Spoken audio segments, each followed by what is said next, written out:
सरनपुर गांव में शंकर अपनी पत्नी मनोरमा और माँ कुंती के साथ रहा करता था। शंकर बहुत ही गरीब था। वो गांव के ही सरपंच के खेतों में काम करके अपना परिवार चला रहा था। एक रोज शंकर देर शाम घर आता है। अरे शंकर, क्या हुआ? बड़ा जल्दी आ गया घर। सब ठीक तो है ना? हाँ, बस थोड़ी तबीयत खराब है और कुछ नहीं। बहू, शंकर आया है, उसे चाय पानी दे। अब रज्जू शंकर के लिए पानी लेकर आती है तो वो देखती है कि शंकर का बदन बुखार से तड़प रहा था। अरे, आपको तो तेज बुखार है। रुकिए, मैं आपके लिए दवा लेकर आती हूँ। पता नहीं, सुबह से ही मुझे काम करने का मन नहीं कर रहा था, लेकिन फिर भी मैं काम करने गया तो मुझे थकावट महसूस हुई और शाम होते होते मुझसे काम नहीं हो पाया।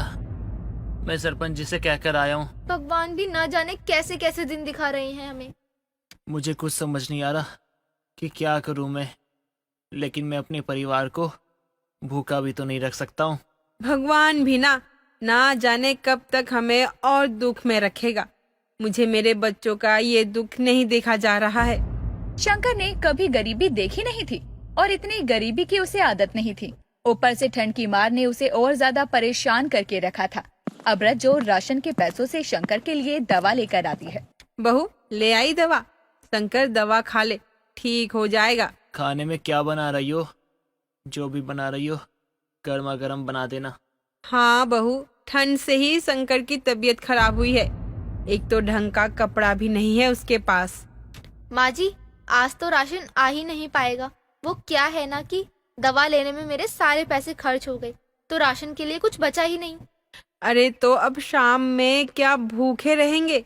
एक वक्त ऐसा था जब हम 3 टाइम अलग अलग खाना खाते थे, लेकिन आज का दिन ऐसा हो गया है जब हमारे पास एक अन्न का दाना नहीं है। अरे, मेरी दवा तो इतनी जरूरी भी नहीं थी। तुम्हें दवा में पैसे खर्च करने की क्या जरूरत थी? आप चिंता मत कीजिए, मैं विमला काकी से थोड़े उधार चावल ले आती हूँ और थोड़ा सा आटा। कल जब राशन लाऊंगी तो उन्हें लौटा दूंगी। इतना कहकर रज्जो अपनी पड़ोसन विमला के घर पहुंचती है और रज्जो कहती है, विमला काकी, मुझे शाम के समय तो नहीं आना था आपके घर, लेकिन मजबूरी ही ऐसी है, क्या करूं। वो क्या है ना, उनकी तबीयत ठीक नहीं थी तो दवा में सारे पैसे खर्च हो गए और राशन के लिए पैसे ही नहीं बचे। अरे रे, ये तो बहुत दुख की बात है बहू। कहाँ तुम लोग अमीरी से आए हुए गरीबी में जी रहे हो।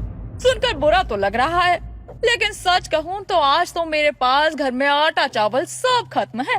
काकी, थोड़ा सा भी मिल जाता, मैं तो भूखी भी रह लूंगी, लेकिन माँ जी और उनको मुझसे भूखा नहीं देखा जाएगा। दुख तो मुझे भी हो रहा है, लेकिन मेरी भी मजबूरी है बहू, वरना मैं मना थोड़ी करती। अरे बड़ी आई, ये दो वो दो। अरे हम भी तो गरीब हैं, कहाँ जाते हैं किसी के घर मांगने। अरे हम भी तो अपना पेट पालते हैं। अब क्या करूं, कुछ समझ ही नहीं आ रहा।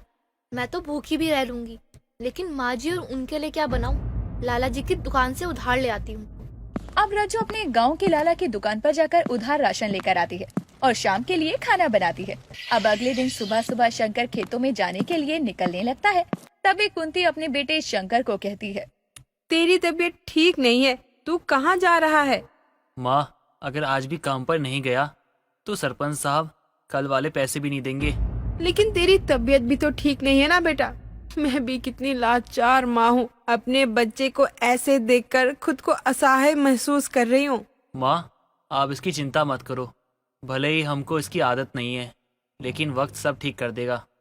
आप घर में रहिए, बाहर धूप भी नहीं है और खेतों में हवा चल रही है। आप ठीक भी नहीं है और ना ही ठंड झेल पाएंगे अभी आप। अरे रज्जो, तुम माँ का ध्यान रखो। वैसे भी काम करने से शरीर में थोड़ी बहुत गर्मी आ जाती है। इतना बोलकर शंकर कपकपाती ठंड में काम करने के लिए निकल जाता है। शंकर के शरीर पर एक फटा स्वेटर था और उसके सर पर एक गमछा था, जिससे वो अपने कानों को बांधे होता है और खेतों में काम करने के लिए निकल पड़ता है। कहाँ शहर में अमीरों वाली जिंदगी और कहाँ गांव में गरीबों वाली जिंदगी, वो भी ठंड में जीनी पड़ रही है मुझे। ऐसा लग रहा है जैसा किस्मत मेरे साथ है ही नहीं। मैंने तो भैया को अपना सब कुछ माना, लेकिन भैया ने क्या किया? उन्होंने मेरे भरोसे का ये सिला दिया।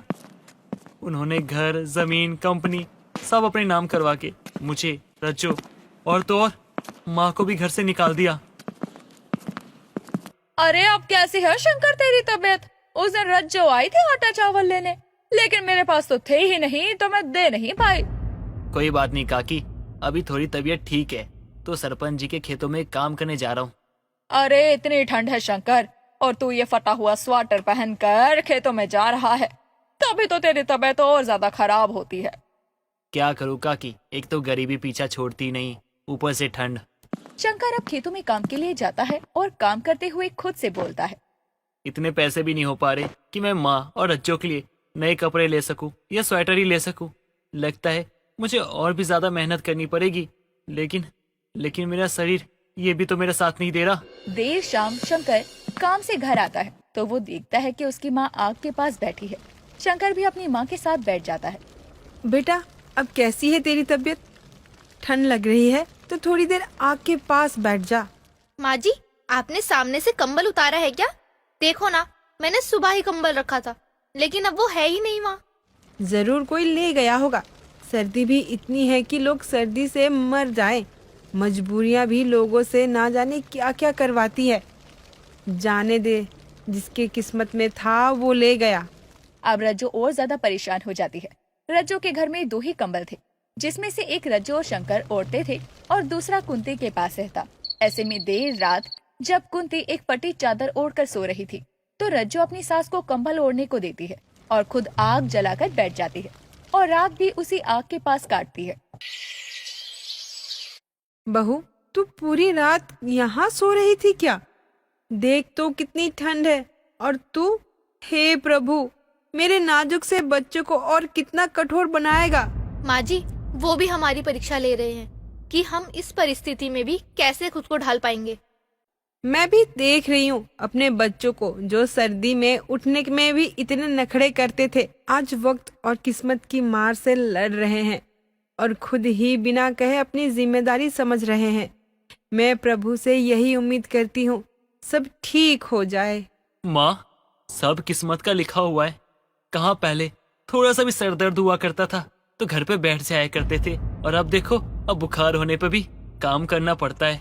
कहाँ पहले हर समय अपनी पसंद की जैकेट स्वेटर पहना करते थे, और आज देखो, फटे पुराने कपड़े भी नसीब नहीं होते हमें। पहले खाने के लिए हम कितने नखरे किया करते थे, ये नहीं खाऊंगा वो नहीं खाऊंगा, और अब देखो ना, अब तो आधा पेट खाना भी नसीब नहीं होता हमें। कई दिन तो भूखे रहते और कई दिन पानी पी के सो जाते हैं, और इस ठंड में तो माँ पानी भी नहीं पी पाते हम, क्योंकि पानी भी ठंडा होता है और हम तो गरीब है ना। शंकर को अपने परिवार को दुख में देखकर बहुत दुख होता है, लेकिन वो कुछ कर नहीं पा रहा था। बीमार रहने पर भी वो अपनों के लिए मेहनत कर रहा था। जो काम उसे आता तक नहीं था, वो काम भी बहुत लगन और मेहनत से कर रहा था। हालांकि परिस्थिति को देखकर रज्जो भी सरपंच जी के खेतों में काम करने लगती है और शंकर शहर में अपने लिए काम ढूंढता है और उसे जल्दी ही काम मिल जाता है, क्योंकि शंकर अच्छा खासा पढ़ा लिखा था।